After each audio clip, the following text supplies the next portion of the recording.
Hi అండి. Last వీడియోలో జగన్మోహన్ రెడ్డి గారు పెట్టిన గ్రామ వార్డు సచివాలయ ఎంప్లాయ్మెంట్ గురించి మాట్లాడుకున్నాం కదండి. ఇప్పుడు దానికి సంబంధించి ఒక చిన్న స్టోరీ విందాం అనమాట. యాక్చువల్గా మా ఊర్లో మా వీధిలో ఒక 20 మందికి సచివాలయం సంబంధించిన జాబ్స్ అనేవి వచ్చాయండి. మా ఇంటి పక్కన ఒక చిన్న ఫ్యామిలీ అండి. అంటే వాళ్ళ మదరు ఫాదర్ లేరండి.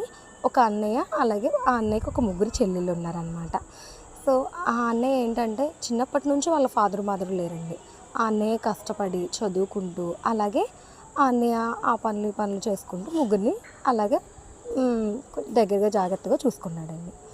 అయితే ఆ ఆ అన్నయ్యకి ఏంటంటే మనకి ఎక్కువ స్టేట్కి సంబంధించిన నోటిఫికేషన్లు ఎక్కువ పడవు కదండి. జాబ్స్ ఇన్ని 1,00,000 జాబ్స్ అనేవి మనకి జగన్మోహన్ రెడ్డి గారి ఆవరణలోనే మనం చూసాం. అంతకుముందు ఎక్కడ మనం చూడలా. సో దానివల్ల ఏంటంటే సెంట్రల్ గవర్నమెంట్ సంబంధించిన నోటిఫికేషన్స్ పడుతున్నప్పుడు ఆ అన్నయ్య ఎగ్జామ్కి అప్లై చేస్తున్నప్పుడు